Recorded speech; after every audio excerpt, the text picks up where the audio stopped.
गांव खेखड़ा, जिला मेरठ, उनको परमात्मा आकर मिले थे, सतपुरुष मिले थे। उन्होंने भी यही कलम तोड़ महिमा गाई, कबीर इज गॉड।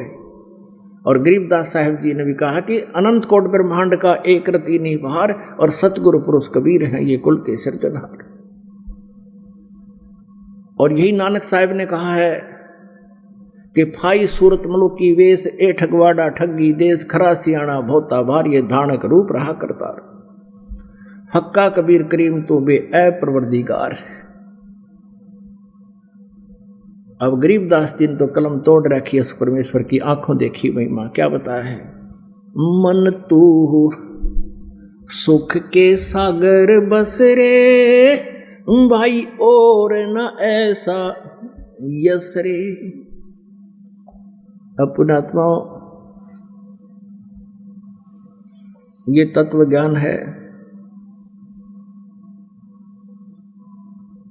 इसको समझने के उपरांत आप जी केवल जरा और मरण से ही छूटने का प्रयत्न करोगे, जो गीता जी अध्याय नंबर 7 के श्लोक नंबर 29 में स्पष्ट किया गया है। अब क्या बताते हैं कि तू यहाँ की जो इस काल के लोक की जो प्रभुता चाहता है, मान लीजिए आप कोई राजनेता बन जाते हो और यहाँ संसारिक कुछ कार्य आप अच्छे कर देते हो, आपकी मृत्यु के उपरांत आपके फॉलोअर आपकी एक स्टैच्यू बना देते हैं, एक मूर्ति बना देते हैं यादगार के लिए, और सत भक्ति करी नहीं, वही प्राणी फिर पशु बनकर या कौवा काग बनकर अपने स्टैच्यू पर ऊपर बैठकर सिर पर बीट करता है। अब वो महिमा के काम आई, वो गधा बन रहा और महिमा हम करने लग रहे उसकी। तो कहने का भाव ये है कि ऐसा कोई और यश नहीं है, ऐसी कोई महिमा नहीं होगी तेरी, तो सुख के सागर बस रे। क्या बताते हैं? जैसे मीराबाई, अब उनका जो यश है, यश उनका भी है, और वो मोक्ष प्राप्त करगी, फिर 84 लाख योनियों में नहीं आई। ऐसे ही आप जी भी उस वस्तु को प्राप्त कर सकते हो, कोई कठिन काम नहीं। मीराबाई के लिए कठिन इसलिए हो गया था कि जिस समय मीराबाई को परमेश्वर आकर मिले थे कबीर देव जी, उस ज्ञान से वो परिचित हुई तो एकदम आत्मा उसकी जागगी। और ठाकुर कुल में जन्म था,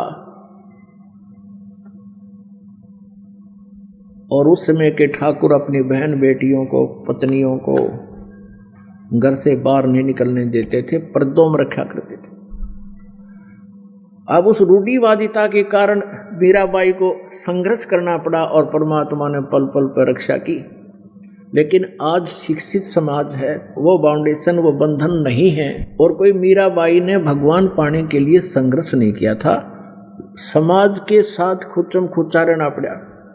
अब आप जी के लिए वो समस्या हल कर दी भगवान ने, आपको शिक्षित बनाया पहले, ताकि आप सदग्रंथों को समझ सकें, और ऐसे स्थान पर आपका जन्म दिया इस पवित्र भारत की भूमि पे, जहाँ भगवान की अब भी चाह, अटूट चाह है आत्मा में। अन्य कंट्रीज में, अन्य देशों में भी आत्मा तो चाह रही है भगवान को, लेकिन यहाँ संसारिक सुख इतने दे दिए कि आत्मा को फुर्सत है कोई ना भगवान की तरफ सोचने की। आपके ऊपर ये भी रहम है कि वो आग अभी यहाँ लगी नहीं थी, और अब लगने लगी थी तो आप जाग गए। अब जो ये टीवी मोबाइल ये दुरुपयोग के लिए बनाए थे काल ने, हम सदुपयोग करेंगे, इसमें भगवान की वाणी सुनाएंगे और भगवान का सत्संग सुनेंगे। मैं बताइए हमारा क्या बिगाड़ेगा फिर? तो इस काल ने ये जुल्म करवाना था, भक्ति योग्य है, कितनी बकवास शुरू करवा दी। एक टाइम पास करना प्राणी ने अपने जीवन का, अगर भक्ति करके करता है तो उसके काम आवेगी, और सारा जीवन माया जोड़न पे लगा रहता है वो धोखा खावेगा। उसके विषय में आप क्या बता रहे हैं कहते हैं मन तू सुख के सागर बस रे भाई और नहीं ऐसा यस रे। जैसे मीराबाई जी, ध्रुव और प्रहलाद जी, आदरणीय अन्य महापुरुष, आदरणीय धर्मदास साहिब जी, आदरणीय मुल्कदास साहिब जी, आदरणीय नानक साहिब जी, आदरणीय दादू साहिब जी, आदरणीय गरीबदास साहिब जी, आदरणीय गीसा साहब, जिनको भगवान मिले उनकी कीर्ति भी जग में है। अब उनकी कीर्ति भी रहेगी और वह सुखी भी, और अन्य जो कीर्ति किसी की है वो कीर्ति केवल एक दिन मनाई जाती है, जिस दिन उसका जन्म या मरण दिन हो, बाकी समय में कोई याद ना करता। और इन महापुरुषों को दिन रात याद किया जाता है महाभक्तों के द्वारा। अब गरीबदास साहिब जी क्या कहते हैं, इंद्री कर्म न लगे लगारम, जो भजन करे निर्दुंदरे, गरीबदास जग कीर्ति होगी, जब लग सूरज चंद्रे। अब फिर उसी को क्या बताते हैं, मन तू सुख के सागर बस रे, भाई और न ऐसा जस रे। क्या क्या प्रमाण देते हैं, सर्व सोने की लंका होती, रावण से रणधीरम। सर्व सोने की लंका थी भाई, रावण से रणधीरम। एक पलक में राज बिराजी, वह जम के पड़े जंजीरम। मन तू सुख के सागर बस रे, भाई और न ऐसा यस रे। मन तू सुख के सागर बस रे, भाई और न ऐसा यस रे। उदय अस्त बीच चक्कर चले थे, ऐसी जन ठकुराई। उदय अस्त बीच चक्कर चले थे, ऐसी जन ठकुराई। चणुक ऋषि स्वर कल्प करी, तब खोज न पाया राई। मन तू सुख के सागर बस रे, भाई और न ऐसा जस रे। मन तू सुख के सागर बस रे, भाई और न ऐसा जस रे। दुर्योधन से राजा होते, संग इकोतर भाई। दुर्योधन से राजा होते, संग इकोतर भाई। 11 अक्षोणी संग चले थी, देही गीद ना खाई। मन तू सुख के सागर बस रे, भाई और न ऐसा जस रे। मन तू सुख के सागर बस रे, भाई और न ऐसा यस रे। 60,000 सगड़ के होते, कपिल मुनीश्वर खाए।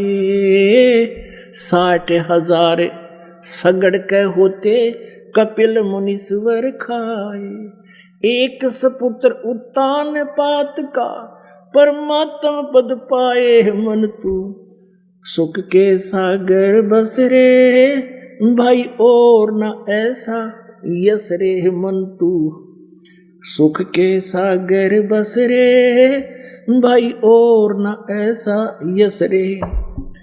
राम नाम प्रहलाद पढ़े था, राम नाम प्रहलाद पढ़े थे, हिरण्यकशिपु ना भाए।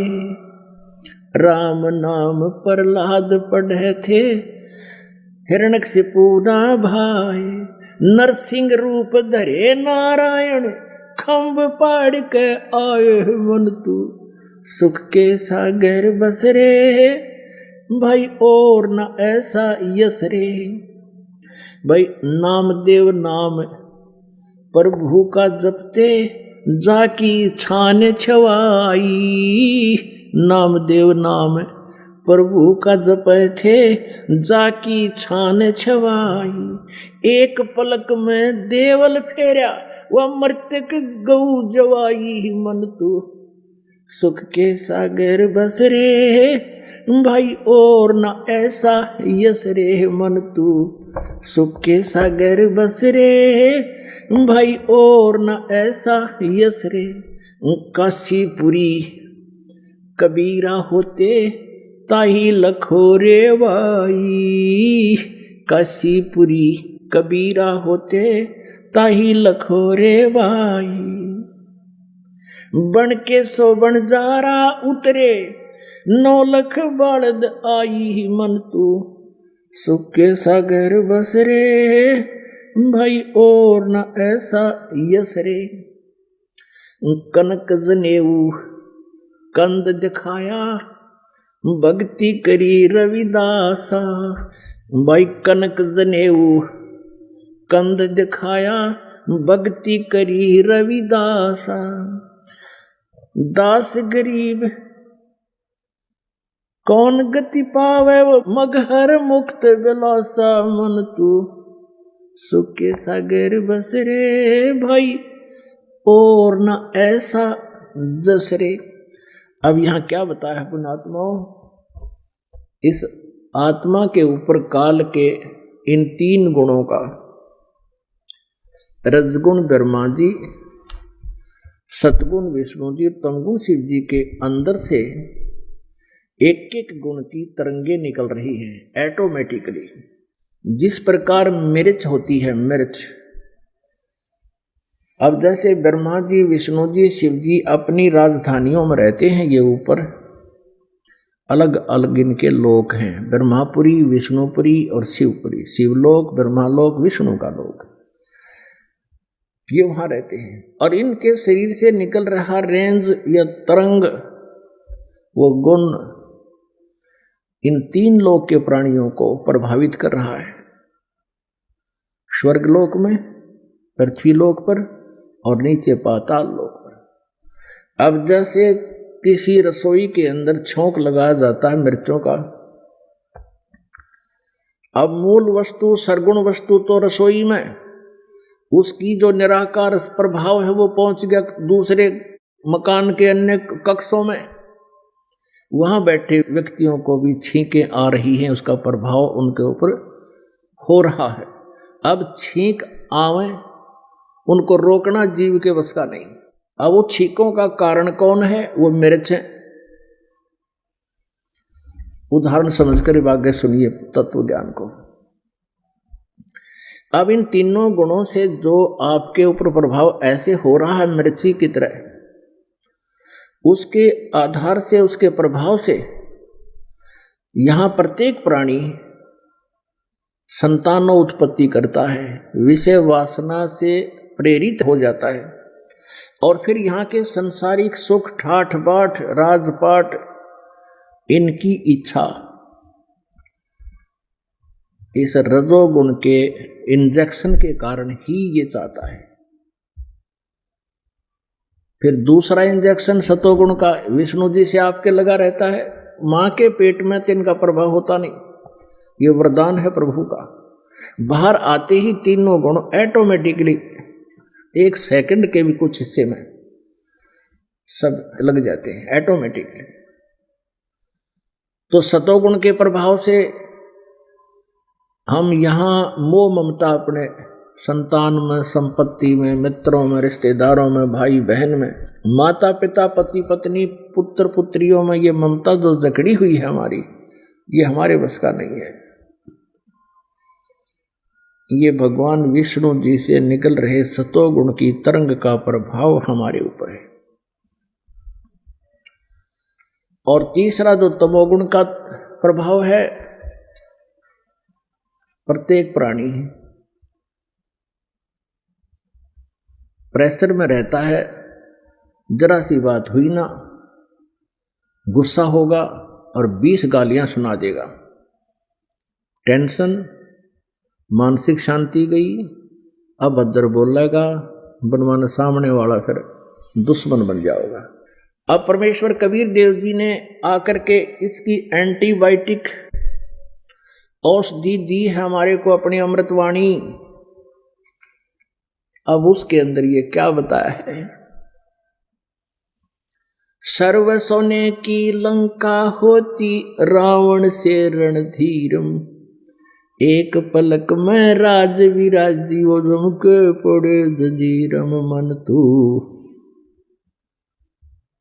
सुख के सागर बस रे भाई और न ऐसा यस रे।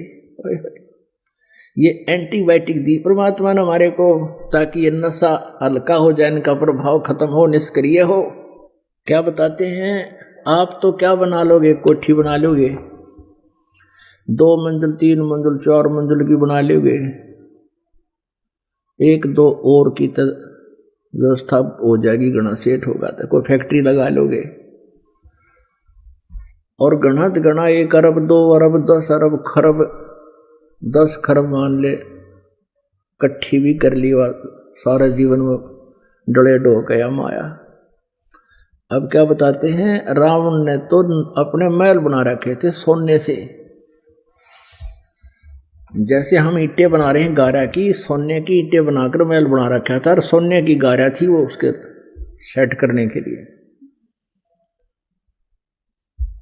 और रावण की मंडियों में ऐसे हीरे और मोती बिका करते थे जैसे करनाल की मंडी में धान बिके।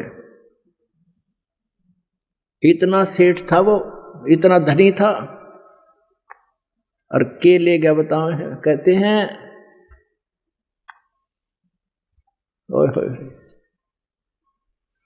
सर्व सोने की लंका थी और रति ने सोना मुख, और उस रावण की लंका में त्रिलोकी का दुख है। जब उसकी बिरान माटी हुई, एक सत भक्ति ना करके पुण्यात्मा, देखो ये तत्व ज्ञान है, अपना बहुत गहराई से समझना होगा इसको। रावण भक्ति करता था लेकिन सत भक्ति नहीं थी उसके पास।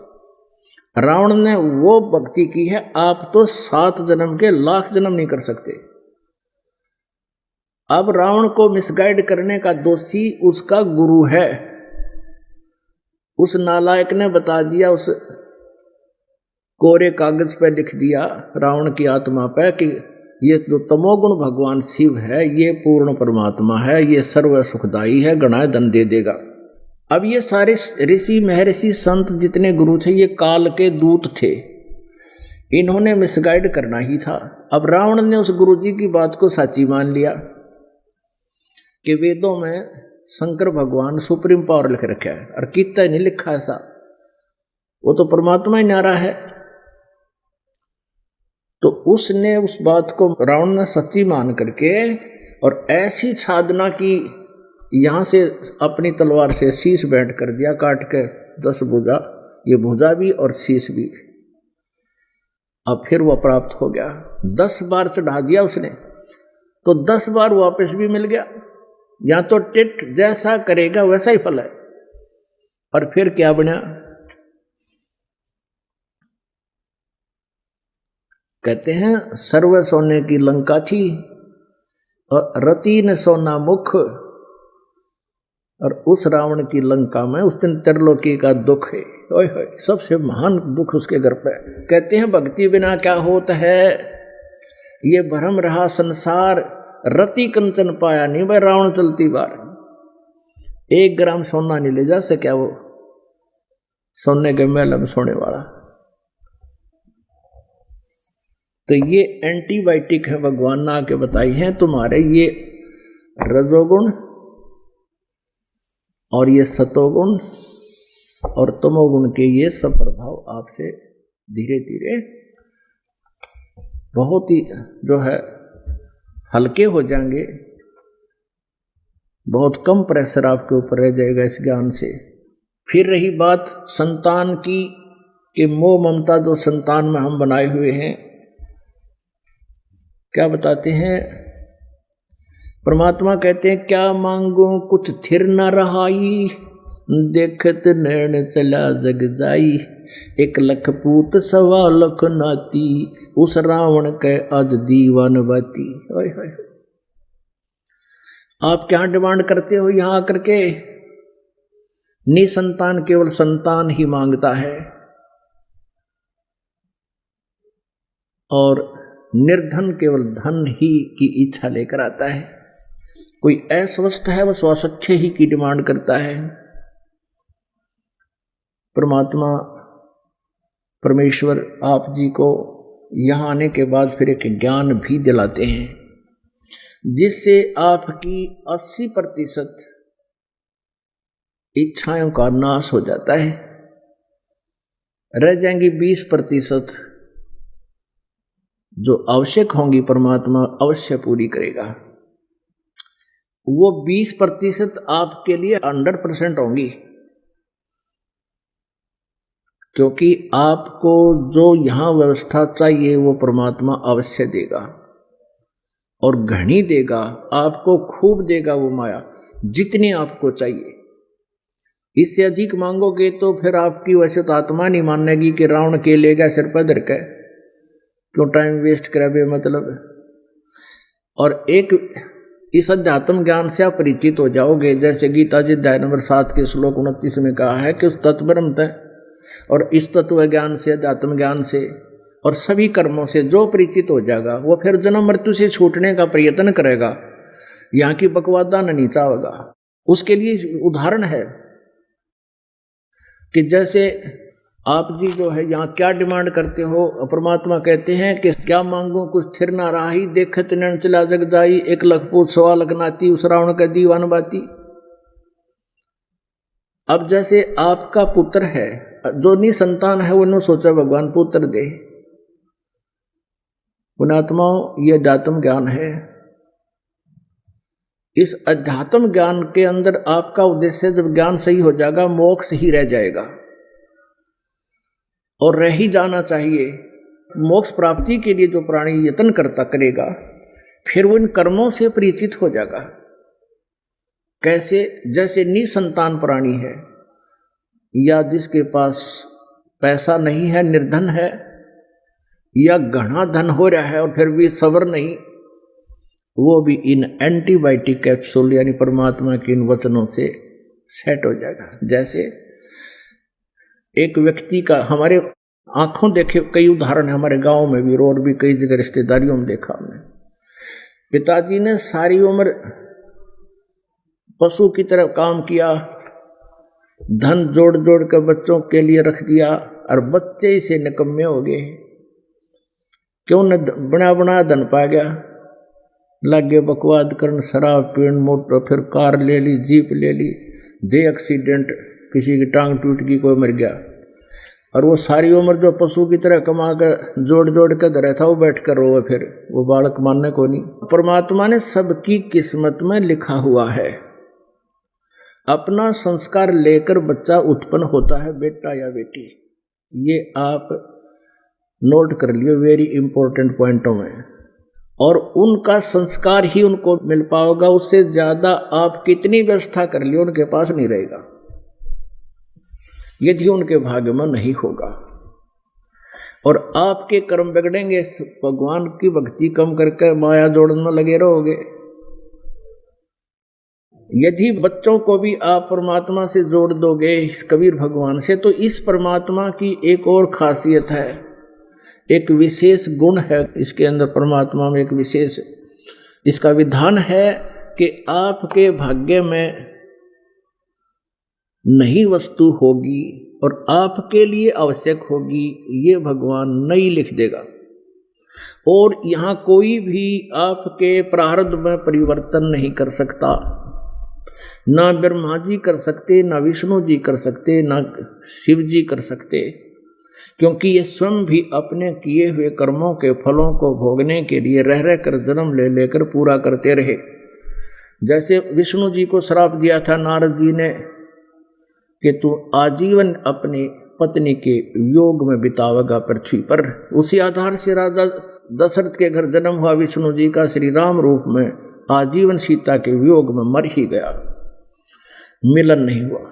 बाली मारा था सुग्रीव का भाई रामचंद्र के रूप में धोखे से, तो श्री कृष्ण जी के रूप में वही आत्मा विष्णु की अवतरित जन्म हुआ वासुदेव के घर देवकी जी के गर्भ तय, फिर बाली वाली आत्मा एक शिकारी बना श्री कृष्ण जी के पैर में तीर मारकर उनका वध किया, टिट फॉर टैट पूरा किया। तो ये भगवान अपना भी कर्म दंड नहीं समाप्त कर सकते, अपना भी कर्म किया जो मस्तिष्क में लिखा भोगना ही पड़ेगा। अन्य का तो ये करा ही नहीं सकते, फिर किसी प्रकार भी दूर नहीं कर सकते, छुटा नहीं सकते उससे। तो इस प्रकार ये पूर्ण परमात्मा जो है कबीर भगवान, ये आपके प्रारब्ध के सभी संस्कारों को जो आपको हानिकारक होंगे नष्ट कर देंगे। मासा घटे न तिल बधे, विदना लिखे जो लेखे, और सच्चा सतगुरु मेट कर ऊपर मार दे मेघ। फॉर एवर मेघ मारना, फॉर एवर कैंसल, दोबारा बोए नहीं जाम इसे कर दे। और वैसे तो एक मासा घटे ना तिल बढ़े, जो लिख दिया उसमें कोई अंतर कोई भी भगवान नहीं कर सकता, ना ब्रह्म कर सकता, ना परब्रह्म कर सकता। ब्रह्म को सरपुरुष भी कहते हैं, परब्रह्म को अक्षर पुरुष भी कहते हैं, लेकिन परम अक्षर ब्रह्म ही कर सकता है। तो यहाँ अध्यात्म ज्ञान से जब आप परिचित हो जाओगे तो फिर आप इस माया की हवस में अपना जीवन नष्ट नहीं कर सकते। आप भक्ति करना और फिर देखना वो समर्थ भगवान है, अन्य प्राणियों से आपको अधिक धन भी देगा यहाँ पर, लेकिन आपको इतना ज्ञान भी देगा कि इस माया को तू अपना मत समझना, तेरी दुश्मन हो जाएगी, क्योंकि फिर आशा रह जाएगी, यही फिर जन्म हो जाएगा। तो इस प्रकार इस तत्व ज्ञान से आपके ऊपर जितना भी आवरण अज्ञान का चढ़ा हुआ है और जितना भी प्रभाव इन तीनों गुणों का आपके ऊपर है, ये निष्क्रिय हो जाएगा, धीरे धीरे होगा। भक्ति बढ़ाते जाना और फिर ये निसंतान केवल संतान प्राप्ति की ही इच्छा रखता है। अब उसका भी कारण है, उस प्राणी का कोई दोष नहीं, क्योंकि हमारा समाज इस काल की प्रेरणा से इतना प्रेरित है कि जिस भी किसी बहन भाई को संतान प्राप्त नहीं हुई उसने जीर्ण नहीं दे, उसका जीना हराम कर देते हैं। कोई तक कहेगा कि तो बेऔलाद जाए, इसका सुबह सुबह माथा ना देखना। यहां तक भी इन नकलियों ने हमें मूर्ख बना रखा है। और फिर जैसे कोई रिश्तेदार आता है, दूर की रिश्तेदारी का, पूछता संतान है कोई बहू पे, तो कहते नहीं, कितनी वर्ष हो गए विवाह को? 10 वर्ष हो गए। ओहो, फिर तो दूसरी शादी कर दो, यानी एक और बीमारी पैदगढ़ में गलवा देंगे। वह बहन रोए कि एक और आओगी छाती पे, और उसका ना हो जब क्या करेगा, एक और जुड़ गया। तो कहने का भाव ये है कि हम फिर इस ज्ञान के आधार से ये मुसीबतें मोल नहीं लेंगे, भगवान पर विश्वास करेंगे। यदि परमात्मा चाहेगा कि आपके हित में है तो संतान अवश्य देगा। यहाँ आपको दिखा दें, एक का 27 साल में जो ने पुत्र दिया, उसकी उम्र उस टाइम 54 साल की थी, ब्याह 27 के बल्कि ज़्यादा से 30-35 साल के बाद। और एक लड़की हो गई थी, फिर उसके बाद कोई संतान नहीं थी, 20 वर्ष तक लगा था। उसके बाद फिर पुत्र हुआ। एक का जो है ना 26 साल में 2 कन्याएं हुई। अब वो क्या करते हैं, संतान न संतान मांगे हैं। परमात्मा कहते हैं कि तुम इस ज्ञान से परिचित हो और मोक्ष को मुख्य रख, क्योंकि कोट जन्म तन भरमत होगे, कुछ ना हाथ लग्या रे, कुकर सुकर खरगोया भोरे, तू कौआ हंस बगारे। क्या मांगो कुछ थिर न रहाई, देखत डैन चला जग जाई, 1 लाख पूत 1.25 लाख नाती, उस रावण के आज दीवान बाती। एक पुत्र मांग लेगा भगवान ते, और वह इच्छा पूरी ना हुई तो भगवान छोड़ के फिर कहाँ जाएगा, फिर धक्के खाएगा वहीं पर। परमात्मा क्यों नहीं आपको संतान देंगे, वो तो इतनी दे देंगे, हाथ जुड़वा देंगे आपकी, हाथ जुड़वा दें, अख बंद करो भगवान, यहाँ ऐसे भी प्राणी आपको दिखा देंगे। लेकिन आप उद्देश्य क्या लेकर आए हो, उस उद्देश्य को थोड़ा सा चेंज करना पड़ेगा, और वो इस ज्ञान से होगा। तो क्या बताते हैं, आप एक पुत्र मांग भी लोगे, भगवान दे भी देगा, तो क्या कला टूट गया। आप कभी अपने दादा को याद करते हो? परदादा कदे याद आवे आपके? सपने में भी ना आता। तो कहने का भाव यह है कि यहाँ की व्यवस्था से परिचित हो, भगवान जो दे वो ठीक है, फिर भी परमात्मा आपको अवश्य देगा जो आवश्यक वस्तु होगी। रावण के 1 लाख पुत्र थे और 1 लाख के 1 लाख उस युद्ध में मारे गए। उसके कोई दीपक जलाने वाला शेष नहीं रहा, कोई दीपक जगानिया नहीं मिला, उसने सर्वनाश को प्राप्त हुआ। और यदि आप जी का एक पुत्र भी हो गया तो उससे क्या लाभ होगा? अच्छी बात है, भगवान चाहेगा तो उससे देगा आपको, ये सत्कर मानना। लेकिन ये अध्यात्म ज्ञान है पुण्यात्माओं, ये आध्यात्मिक मार्ग है, इसमें समझना पड़ेगा। जगत का और भगत का कहते आए हैं कि आपस